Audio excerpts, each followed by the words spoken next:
Hey everybody, this is Dominic DeAngelo, WrestleZone.com, and it is episode five time episode of WCW Rewritten. And I am here with the star of the show, nonetheless. It is my degenerate brother, Marcus P. DeAngelo. Follow him on Twitter like that too. Marcus, welcome to your show. And how does it feel to kind of just be back in the groove of it? Week in and week out, has the anticipation been building for you, or has it been something that you've kind of paced yourself for? Well, shucks, Dom. Appreciate you acknowledging me as the star of the show. You But bet. really, the real star here, Dominic, is WCW, if I can be fake humble for a moment. But, this has not felt like it's exactly flown by for me. Every night I write a little chunk of this because, if you take all of what I've written out, like it's all, this is one episode here. Like it's a lot. So a lot of paper, a lot of sitting down thinking, a lot of hand cramps. So it's these 5 weeks have not exactly flown by when it comes to the writing of this, but it's a labor of love, Dominic. I love doing this. So I'm happy to generate new content every week and kind of get the old creative juices flowing. I think it's going well so far. What do you think? Yeah, I'm very much into it.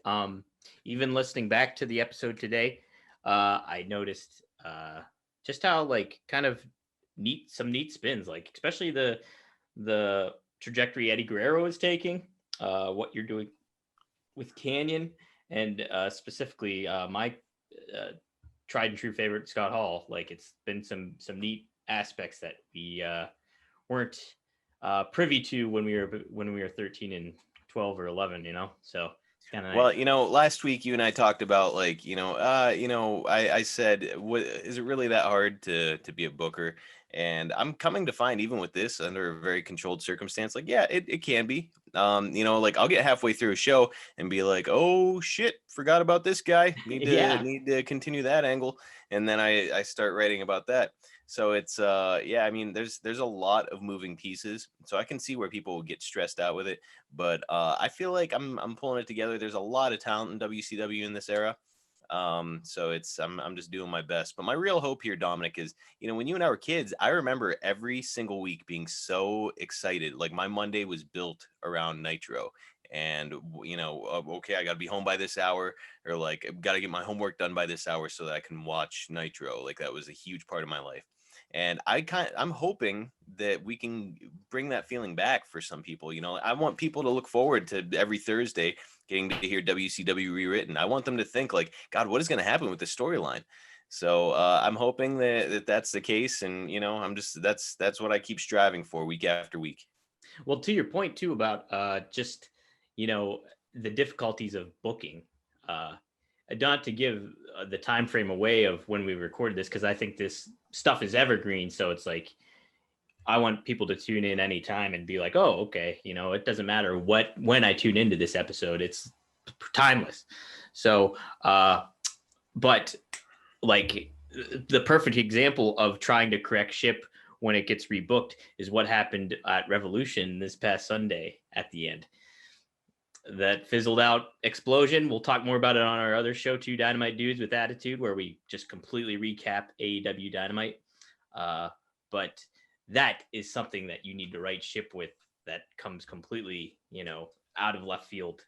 I'm sure maybe there might have been some, worries about that not going through totally, but it ended up happening, and you'd have to come up with a game plan for that kind of stuff. Well, I think you roll with the punches, man, and that's what they did. They kind of made chicken salad out of chicken shit, and did the best that they could on it. It is what it is. You can't control live TV, and I'm controlling it here, which is nice for me. I would like to think though that if once a week you were like, Marcus, this week Scott Hall has the flu, he's not at the show, I could be like, well, shit, I had a plan for him, but I can rewrite this. Well, I can do something. I would like to think that I could do that. That being said, I do not care to test that theory. You're right. So, at least not right now. Mm-hmm. If down the road, if people are saying like, hey, it would be fun if we could throw you a curveball every once in a while, I truly do believe I could handle it. But I've got a very specific plan in mind for 1998, and I don't want you or your silly bullshit to get in the way of it, Dom. All right, silly bullshit, huh? You don't want the journalists fingers on the pulse of your on your product here. Yeah, I mean, big plans. We are dirt sheets, so it's like you get. It's like if you're the promotion, you want to stay away from us. That's true. Very true. But not WrestleZone, because we are someone you can trust. Don't stay away from WrestleZone. Only the best in all of your wrestling news. Follow them at WrestleZone.com on the Twitter. Wow, plug in. Wow, not even working for the man here, and you're still doing it. You're getting this over. Yeah, also follow WCW at WCW Rewritten on Twitter, so you can get all of our updates, Dominic's little clips that he posts, and you can be one of our early fans for what's our humanoids. One of our humanoids for what's surely going to be one of the greatest podcasts ever in the history of podcasting, wrestling podcasting in specific. Yeah, so what we're covering is the Go Home show before Sold Out, January 19th, 1998. Just for tradition and reference purposes, I run down the original card before Marcus gives his version of WCW Rewritten. Let it rip, Dom. All right, so here is the rundown of the actual card for January 19th, Monday Nitro, 1998. Rick Martel defeated Eddie Guerrero. Chris Benoit defeated Marty Gianetti. Ernest the Cat Miller defeated Jerry Flynn. Already, Jerry Flynn's getting name dropped left and right on this podcast. How? We should see if he wants to come on at some point, Dom. Right. The Steiner brothers defeated Buff Bagwell and Conan. Not going to happen on this one. WCW World Television Title match. Wow. Yes. Two featured players that we have going. Booker T defeated Mortis. Singles match, Chris Jericho defeated Juventud Guerrera. Singles match, Lex Luger defeated Scott Hall by disqualification. And in the main event, we had the Giant defeat Hollywood Hogan. So, Marcus. Oh, my. Well, we have certainly changed things up since the start of January. And this is going to be no exception, Dominic. So I'm going to get things moving here with WCW Monday Nitro from 1/19/1998, the WCW rewritten version. And again, this is the Go Home show before Sold Out 1998, January 24th, presented by Snickers. Good job. All right. Eugene. Here we go. All right, the pyro goes off, and we're live on TNT. Tony Schiavone reminds us that we are just 5 days away from Sold Out, presented by Snickers, and available only on pay-per-view. If you remember, Dominic, this was a Saturday pay-per-view for WCW. Oh, no, I was not aware of that. They did not do often. He runs down some of the incredible matches we have to look forward to, including matches like Eddie Guerrero versus Roddy Piper, Booker T defending his TV title against Lex Luger, and a main event featuring Bret Hart against Ric Flair. That's right. They will be the main event, and as they should have been on that pay-per-view. It's ridiculous they weren't. Tony asks Tenay and Zbyszko, could there be more matches that have yet to be scheduled? They speculate on the subject, and Larry puts over his match, tagging with the Giant against Scott Hall and Kevin Nash. We hear a Pearl Jam ripoff start to play, and Chris Jericho makes his way to the ring. His hair is done in that classic heel Jericho fashion with like the ponytail up on top. And he is all sorts of smarmy smiles as he's coming down to the ring. He isn't doing any of his usual like high fives with the fans or like that thing where he'd like lean against the barricade and the fans would like pat him on the shoulders. Those days are over. No more babyface and Jarrett. No more Lionheart. That's right. He's actively avoiding the fans. He doesn't want them touching him. He's talking a ton of shit to them.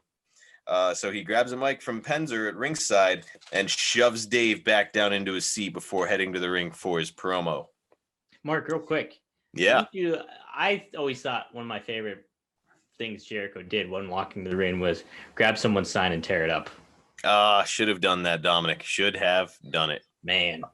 Next week. Yeah, there's plenty of time to do that with Jericho here. Yeah, absolutely. I just wanted to note that was one of my favorite things that Jericho did. Yes, it was awesome. I loved him doing that. Of course, like his spot where he's got 1,004 moves. I'm sure that'll be making an appearance sometime this year. He was amazing. This is my favorite era of Jericho. This and early WWE. I don't think he could beat it. He starts. I wish I had a Chris Jericho impersonation.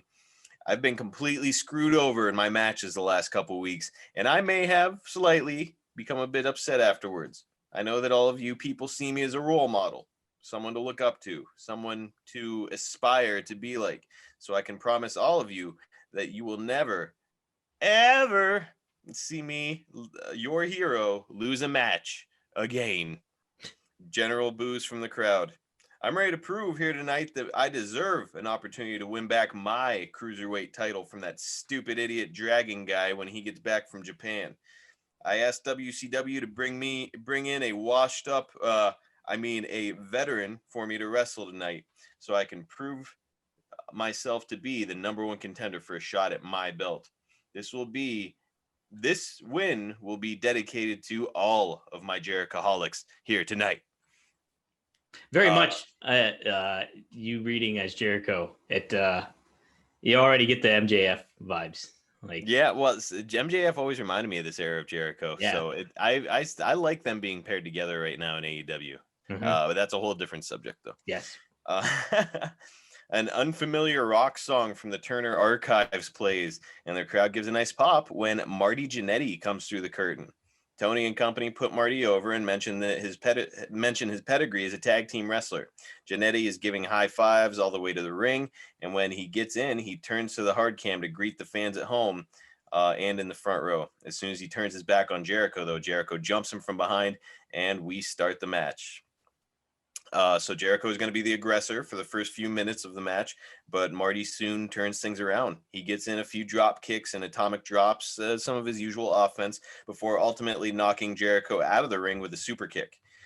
Chris starts doing his crying and whining at ringside, which I loved during this era. It always cracked me up that when he would do that. He would be like wiping tears away at rings. Oh, fucking amazing. So he would be doing the whining and crying at ringside for the camera, which made him such a great heel. But then Gianetti comes outside of the ring to bring the fight to Jericho. Chris sees him coming, and he starts to run around the ring to get away from Gianetti. Jericho is the perfect coward in this era, was he not? Oh, yeah, absolutely. 100%. I loved him acting like a coward and running from people and crying. It was just amazing. 100%. Right, but then he would like get in the ring and he was good. So you're like, this guy, if he would just like put in the effort as like a little kid who was like a mark, I was like, if this guy would just put in the effort, he'd be great. He's like terrified of everybody. I remember him making me so mad too, like, you know, especially with the feud with Malenko, and then him like ripping the mask off of Juventud and everything. Yes, and wearing Juventud's making mask. Me upset, like not wanting this guy to win or get the upper hand on anybody. Oh, what a great era to be a fan. So he pulls Dave Penzer in the way and manages to slow Marty down before getting back into the ring. When Marty climbs up onto the apron, Jericho hits him with a springboard drop kick. You remember this, where he'd run to one rope, bounce off, and then drop kick. Oh, he still does that. Rope. Yeah, it was such a cool spot back then. Nobody was doing that stuff, and it was just it was a really neat thing to see. So that kick sends Marty back to the outside. Jericho is grinning now, and he follows Marty out to roll him back into the ring. Chris comes back in and hits him with a picture-perfect lion salt. He gets up so he can do his cocky pin where he flexes as he puts his foot on his chest. I love that too. That was one of my favorite moves on Revenge too. Yeah, that's again all the Revenge feels. And Marty kicks out, of course, but Generico, good lord, Sammy. But Jericho follows up with a lion tamer, and Marty is forced to submit. All right, so Jericho is doing his classic, forcing the ref to raise his arm over and over again in victory. Mark, important to ask: does he hold on to the move? Does he not let go for a little bit? What the lion tamer? Of course, I should have put that in, but it goes without saying that he's like no, as he's being asked to break the hold, which was amazing. But so you remember though, he'd like point to his wrist and make the ref raise his arm in victory a bunch of times. Jericho, top of his game here. And then we head back to Tony and the guys. All right, so I put in here, Marty Gianetti debuted for WCW on January 12th, 1998. But I've kind of held him out until now. Ordinarily, when somebody debuts, they tend to get the victory right away whenever they debut for WCW. But I do not see Marty Gianetti in that light. He is the kind of guy that I would bring in just to get younger talent over because he's an experienced guy and he's got a lot of skill. Like I don't see Marty Gianetti as a guy who's going to be like a title holder, a U.S. title guy, a main eventer. Certainly not. I just don't see him in that light. So I think that this is going to be the best way to use him.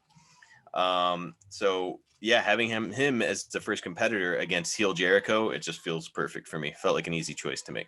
Plus the outside factors of narcotics and alcohol probably is. Yeah, but we're not including that in this world. All that aside, let's say perfect world, Marty Gianetti has zero issues as far as drugs or alcohol abuse. I just don't see it with him. I think he had great ring skills, but he just doesn't. And are we getting the real Marty Gianetti if that's the case? I guess. I don't know, but I'm sticking with it, Dominic. All right. So the guys remark on how that win was undeniably a big one for Jericho's career before transitioning to talking about DDP and Sting getting the better of the NWO the past few weeks. Tony asserts that Hollywood Hogan is not a man to be taken to take being embarrassed lightly, and we can all expect some kind of retribution for this. Hugh Morris now makes his way to the ring to a lukewarm reaction because it's just Hugh Morris. All right, so this match between Goldberg and Hugh Morris is going to go just like their real-life 1998 match did, short and sweet with very little offense from Morris before Goldberg just dismantles him. I just look at this as another brick being laid in the foundation of Goldberg. When we return from the break, Disco Inferno is in the ring dancing to his entrance music, having already come down the ramp while we were away for commercials. And up next, we've got Raven's knockoff Nirvana theme, and Kanyon is seen coming through the crowd with Raven in tow. Kanyon looks like an absolute maniac, grinning with bad intentions at Disco as he makes his way to the ring. When Kanyon enters the ring, Disco looks noticeably apprehensive, constantly darting his eyes between Kanyon and Raven, who's standing somberly at ringside. This match gets started with Kanyon when Kanyon charges Disco, laying into him in the corner of the ring. Kanyon works him over throughout the match, basically just eating him up as the announcers put over how dangerous this man is. When Kanyon goes for a back body drop near the end of the match, Disco reverses it with a swinging neck breaker, which of course is the gif of him just completely fucking up that move. But here he nails it. And you fucked up the word gif. It's gif.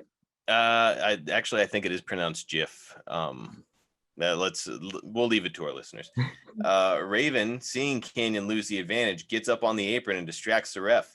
Disco comes over to get Raven away from the apron, and when he turns around after Raven gets back on the floor, Kanyon is there to pull him into the flatliner for the victory. So as soon as Kanyon gets the victory, Raven joins him in the ring. The announcers react huge when Raven produces a bottle of lighter fluid from his leather jacket and hands it to Kanyon. Kanyon squirts the bottle all over the prone body of Disco Inferno, then digs a lighter out of his boot. He flicks the Zippo open and lights it and stares maniacally at the flickering flame. The announcers are freaking out, but suddenly the whole thing is interrupted by Mongo's voice on the house mic. You hold the phone there. I really wish I had a good Mongo voice. Now tell me what you got going on. Yours is really good. I wish I could give you the line. You hold the phone there, psycho, Mongo says as Kanyon and Raven look around. So to be clear, I said he lit it. He does not light Disco Inferno on fire. He just lights the lighter. You don't want any Bray Wyatt shit / JR stuff happening with Kane. No. None of that. I was going to be like, please don't light him on fire, Marcus, please. Of course not. You might want to rethink that. Mongo suddenly emerges from the curtain, dragging Billy Kidman by the leg behind him. Things could get a whole lot worse for your friend here if you two don't listen carefully. You might think you're purifying WCW, but all I see is a group of cowards and losers. I'm going to put a stop to this starting now. This Saturday, it's sold out. I don't want you, Chris Kanyon. You're just a mad dog. I want the psycho to let you off your leash, Raven. The crowd and announcers pop. And so I can put a stop to you for good. Let's go with the stipulation you seem to like. Raven's rules. The camera finds Raven starting to grin as he sees that this stipulation could give him an advantage. You like that, huh, nut job? You think you and all your buddies will be able to help you? Well, I just hospitalized Sick Boy, Riggs, and Saturn during this match, so that only leaves 3 of you. Mongo drops the mic, picks up Kidman, and tombstones him at the top of the ramp while Raven and Kanyon flip out in the ring. Mongo picks up the mic again. Make that 2 of you. See you at Sold Out. Disco is slit. Huh? Damn. That's right. I'm making Mongo a little bit of a badass here. I'm seeing that. Disco has slipped out of the ring, and we go to commercial with Raven and Canyon in the ring throwing a fit. Yeah, I like Mongo. I think that he had all the potential in the world. Certainly on the mic, definitely not in the ring. But I think in small doses, he could be a lot of fun. Yes, I think so too. And I think, yeah, it's just like time makes it more connecting to Mongo and what he was capable of as a personality as a character. Yeah. Yes. Certainly not as a technician. Not as a technician in the ring, but as a persona or individual that you could root for. Definitely. No doubt. When we return, Shivani and company put over the incredible card for Sold Out in just 5 days. They throw to a video package featuring Eddie Guerrero complaining while highlights of his issues with J.J. Dillon and subsequent loss to Ultimo Dragon flash by on the screen. The package then moves to his confrontation with Piper before closing with the challenge for a match at Sold Out being issued by the Rowdy One. We return to Shivani, Tanay, and Larry, and Shivani reminds us that the challenge was, in fact, accepted. Guerrero's awesome WCW theme starts to play, and we're on to our next bout. Guerrero struts out to the ring with Los Latinos all behind him. As he is, as always, scowling and looking like he feels like he's above all this. He still has 2 black eyes and a small bandage on his nose. His opponent, Bobby Eaton, makes his way to the ring next as the announcers put him over as a savvy veteran and a tag team legend in the industry. Beautiful Bobby. Beautiful Bobby. I love Bobby Eaton. Yeah. They're saying that this should be no easy task for Guerrero. Eddie attempts to jump Bobby, but Bobby anticipates it, ducks the attack, and goes to work on Guerrero with punches. Eaton works over Eddie for a few minutes, but when Eddie takes a powder and Eaton tries to follow, Eddie rolls back into the ring and distracts the ref for long enough that Chavo can get in a few cheap shots on Bobby before rolling him back in. Eddie takes advantage, and we get treated to all of his signature offense at the time. So, to me, that's like him doing that like springboard over the rope where he like lands his head on the guy. You know what I'm talking about? Yep. Sunset flips. The sunset flips. Yep. Monkey flips, all that fun stuff. Didn't he do like a rolling senton too? I believe so. Yes. He had such a great arsenal of moves. Yeah, I don't know if he was doing the 3 amigos yet here. I don't think he was. I don't think he was either. Or the face stomp where he did the face stomp where he twist. Right. He was definitely doing that. Yes. All right. Signature offense.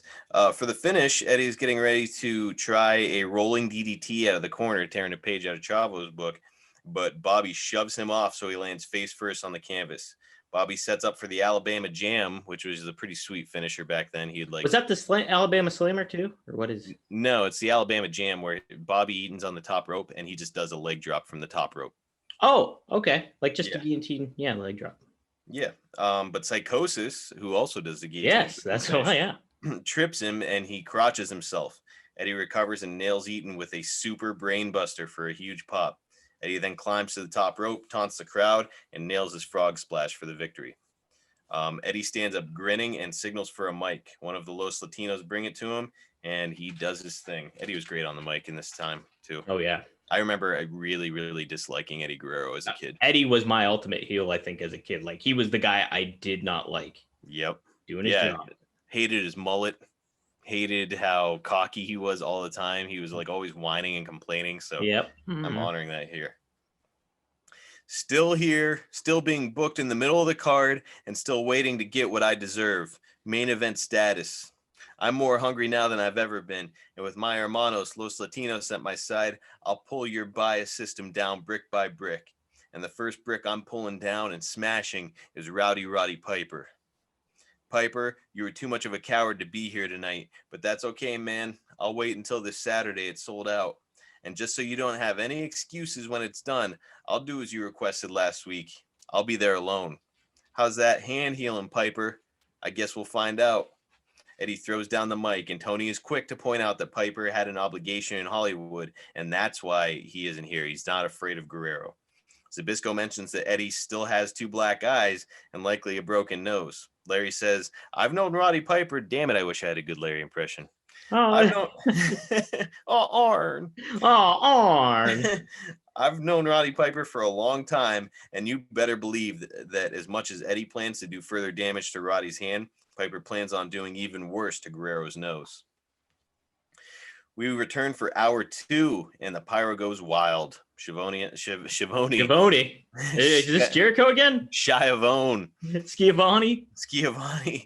And Tenay are now joined by Heenan, and Tony is excited to announce that the main event of the evening was announced during the break. DDP will face Randy Savage in a non-title street fight. No holds barred, no time limit. Steiner eyes plays, and Rick and Scott make their way to the ring. Rick is in ring gear while Scott is wearing street clothes. Schiavone says that it's nice to see that Scott has joined Rick for his singles match against Glacier, and apparently the trouble the two have been having is put behind them.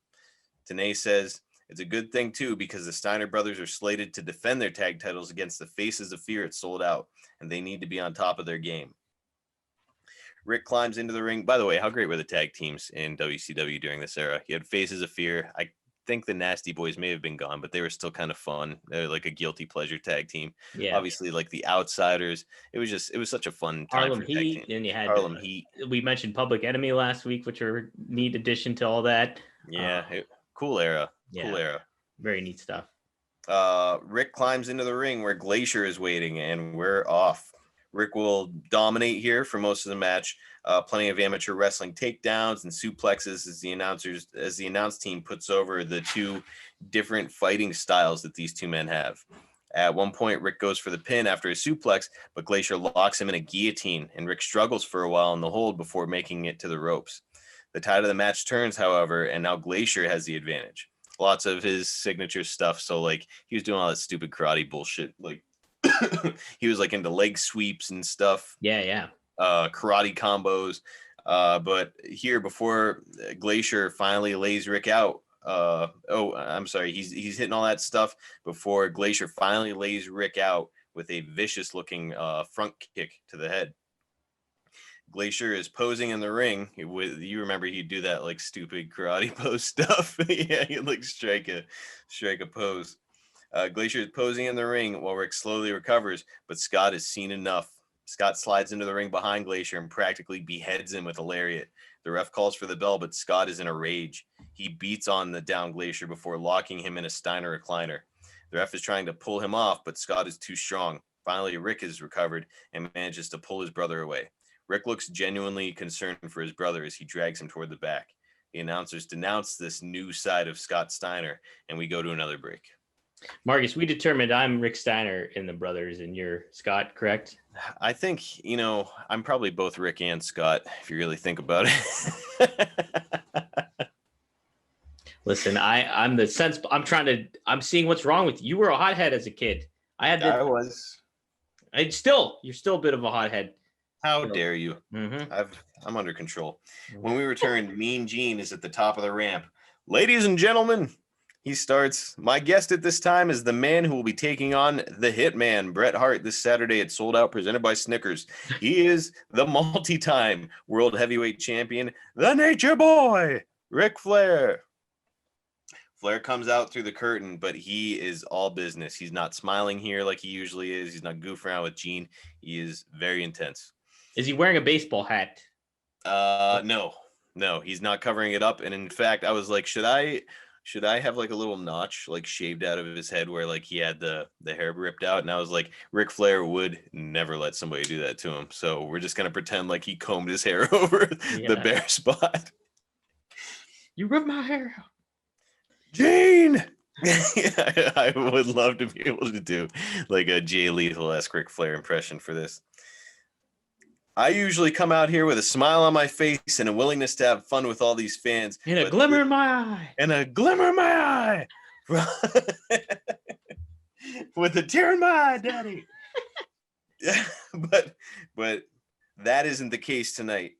Ever since last week, I haven't had a smile on my face once. Bret Hart, you've crossed the wrong man this time, pal. I hope you truly believe every word of that stupid little saying, the best there is, the best there was, and the best there ever will be, because I want to see the look on your face when the Nature Boy proves you wrong this weekend at Sold Out.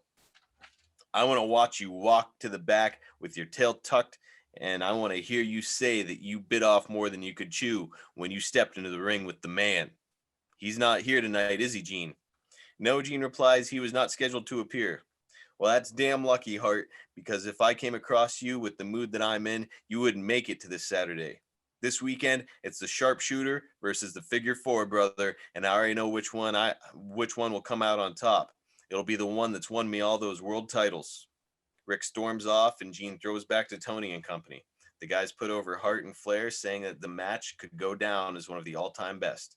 They are soon interrupted by the music of Juventud Guerrera, and we're on to the next bout. This whole like two wrestlers with submission finishes. I remember this as a kid and being like, this is exciting. I was like, I wish I could buy this pay-per-view instead of just listening to the static on my TV. Watching the squiggly lines and hoping that you could see something. Yep. As Hoovy makes his way down to the ring, the announcers put him over as a rising star and mentioned the huge win that he had the previous week against a much larger opponent in Ray Traylor. This week, Tony tells us he has another opponent who overtakes him in size, strength, and experience, and that's going to be Brad Armstrong this week. Armstrong makes his way to the ring. Armstrong was so good. Underrated guy. Everybody says he was like this great personality in the locker room as well. Like just incredible personality. He just could not translate it onto the screen. Yeah, they're like, if he could be the guy out there on the screen that he's backstage, he'd be a star. Yeah. Armstrong makes his way to the ring, and we're underway. This match will be short, and it'll play out in much the same way as his match last week against Traylor. I think Hoovy is in his element when he's like the underdog. Armstrong will have the early advantage and will pretty much throw Hoovy all around the ring. Hoovy turns things around with a spinning head scissors on the return from an Irish whip and never looks back. He drills Armstrong with a springboard missile drop kick before ultimately landing his 450 splash for another big win. The announcers put over all the fight that Hoovy has and make sure to mention that he has to be in line for a shot at Ultimo Dragon's cruiserweight title. Very nice. I wrote here that I positioned Hoovy this late in the card on purpose. I think that he was an attention-grabbing talent. Like he was the kind of guy that, like, if you were just casually watching wrestling, you had like a magazine or a newspaper on the couch that you were kind of thumbing through. Like he was the sort of guy who would make you set it down and watch what he was doing. He was he really was really exciting. And I think his charisma is misplaced when they gave him that knockoff Rock kind of gimmick. Yeah, but it does speak to his ability to convey himself. Like when he had the mask on, even he was able to connect with fans probably even more so than when he was unmasked. I think they sort of ruined him when they unmasked him. And Conrad Thompson, I can't remember who he was talking to. It might have been Bischoff or somebody, but he was saying that like if not for, it was Bischoff. He was saying if not for like Rey Mysterio, Juventud Guerrera would be like, we'd be looking at him in that light. It's true. Yeah. And I couldn't agree more. I put him in this match this late because I want people to start viewing him as like, he's not a curtain jerking talent. He's a mid to upper mid card talent. Yeah. After the break, Mean Gene is in the back standing next to Lex Luger. Luger is in ring gear as he's getting ready to head through the curtain here soon. Lex Luger, this weekend it's sold out. You challenge Booker T. I almost said presented by Snickers, but I held off. You challenge Booker T for the television championship, but tonight you take on his brother, Stevie Ray, who's returning from injury. Any comments before you head to the ring? Gene Luger says, I have nothing but respect for both Booker and Stevie, but tonight I plan to show Booker just what he's up against when he steps into the ring with the total package. He thinks he can be the face of WCW one day. I'm going to show him right now exactly how hard it is to climb that ladder. Luger's music starts playing and he walks away from Gene. Luger comes out to his usual fireworks and flexing and oiled body. What? I have to say, I think my favorite of the Turner archive music might have probably been Lex Luger's. Yeah, he did have a really good theme. Yeah. I don't know if it was my favorite. Technically, WCW was a Turner archive, or NWO theme was a Turner I guess archive. so, yeah. Well, I mean, like of your like maybe babyface ones that didn't have a lot of like that kind of sounded generic, but it was my favorite generic WCW archive I liked it. song. I liked it, and it kind of suited Luger, didn't it? Yeah. Mm-hmm. Stevie Ray's already in the ring waiting for him, and we're off on this match. So this match, we're getting late in the evening here, and this match needs to be short regardless. If this was the opener of the match, this is a short match because, Luger is not a great worker, and Stevie isn't as talented as his brother, and thereby isn't well suited to carry the match for a long time. So this match will resemble more of a brawl to kind of hide their weaknesses. And Luger will gain the advantage at the end with his signature flying elbow before ending the match with his torture rack. The announcers tell the audience that Luger is at the top of his game, and Booker T better bring his A game. And we're on to our final commercial before the main event, Dominic. Oh my. When we get back in the ring, Michael Buffer is waiting for us, and he launches into our main event. DDP heads to the ring first in a cut-off sleeve T-shirt. I'm picturing that sweet shirt that he has. It's actually in this photo behind me. It's like his blue on black. Yep. Love that shirt, dude. Can't beat that shirt. And he's wearing a pair of jeans, which, again, a favorite era of DDP. That shirt, jeans, taped ribs. Love it. Yep. Savage is out next, and he's in street gear too, wearing combat boots, jeans, and an NWO t-shirt.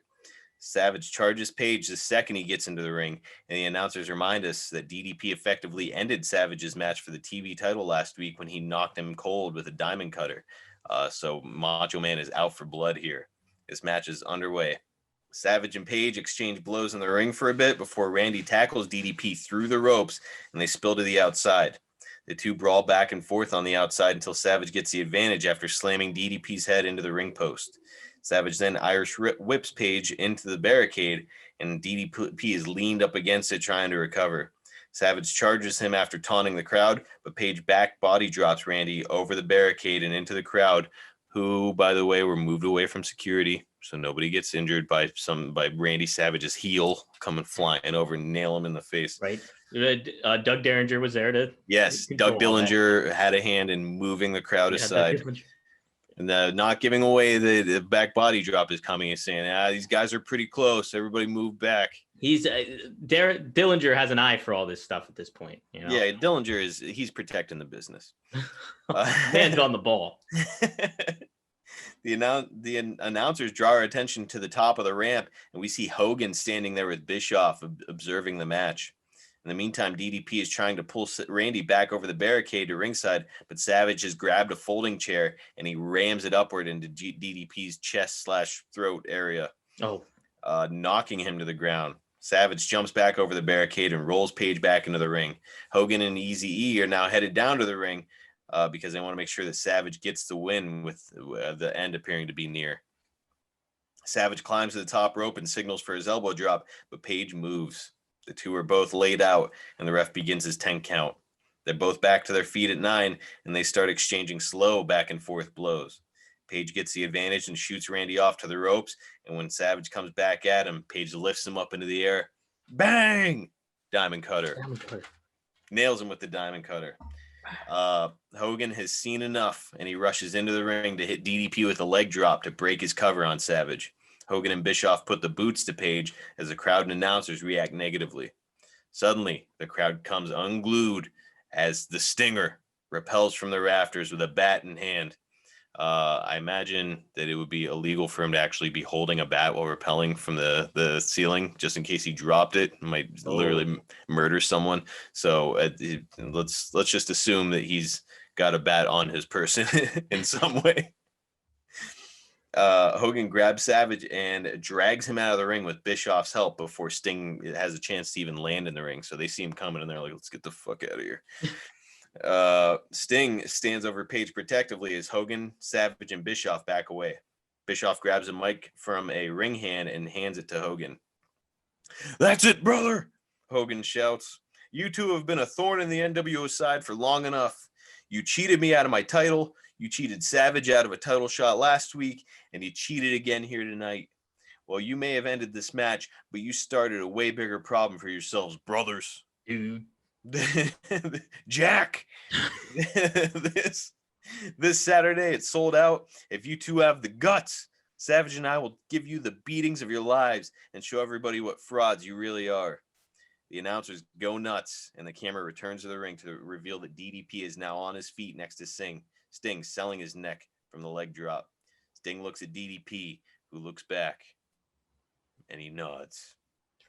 Tony shouts that the challenge has been accepted, and we've run out of time. See you this Saturday. It's sold out, only on pay-per-view, and presented by Snickers. Yes. And the card is fully set, Dom. Wow. Do you want to run it down? Do you have the card in front of you? I don't have the full card in front of me, but we got some real bangers of matches. Just off the top of my head, we got Hall and Nash taking on Larry Zbyszko and the Giant. We've got DDP and Hulk Hogan, or rather DDP and Sting taking on Hogan and Savage, as I just announced. We've got Booker T taking on Lex Luger for the television title. We have Chris Mongo versus Raven. That's going to be awesome. We've got the Steiner brothers taking on the Faces of Fear. What the fuck is going on over there? What the hell are they doing? So yeah, and you know, there's like a couple other prelim matches that we're going to say. Eddie and Piper too. Oh, and I haven't said Eddie. Eddie Guerrero is taking on Roddy Damn Piper at this event. This is a stacked card, and yeah, it's going to be a lot of fun. Well, maybe I can get a post in previewing the card itself before we do the episode next week. Dom, are we going live next week for Sold Out 1998? I don't know. Let's think about it. We could think about it. Let's not get anybody's hopes up. I don't want to get anybody's hopes up in case we can't do it, or just from a game plan pattern, maybe it might not be the best choice. I don't know. We'll figure it out. We'll figure it out. But either way, Sold Out 1998 coming at you guys next Thursday. So thank you for tuning in. And yeah, give WrestleZone a follow at WrestleZone.com. Give Dominic a follow. How, Dom? At Dominic DeAngelo. Marcus, how do they follow you on Twitter? You can follow me at Marcus P. DeAngelo. And most importantly of all, guys, if you like this podcast, you can follow this podcast at WCW Rewritten on Twitter. And also, you know, if you're watching this on YouTube, please give us a like, give us a share, hit the bell in the corner, give WrestleZone a follow. We love doing this stuff. We love the fact that WrestleZone's podcast feed is so well populated with such great content. It's been a lot of fun, man. Yeah, you're getting to mixing it up here. We were just on a show with Kev, and so you're getting your fingerprints all over, your grimy fucking hands all over. That's right. And my little black book is getting awful full here. Goodness gracious. So no, a good go home show. I'm looking forward to Sold Out, Bret Hart and Ric Flair submission match too. Jeez Louise. What is gonna happen, guys? What is gonna happen? But Marcus, I mean, we're out of time. We gotta go. The tape machines are rolling. We'll see you guys next week on WCW Rewritten.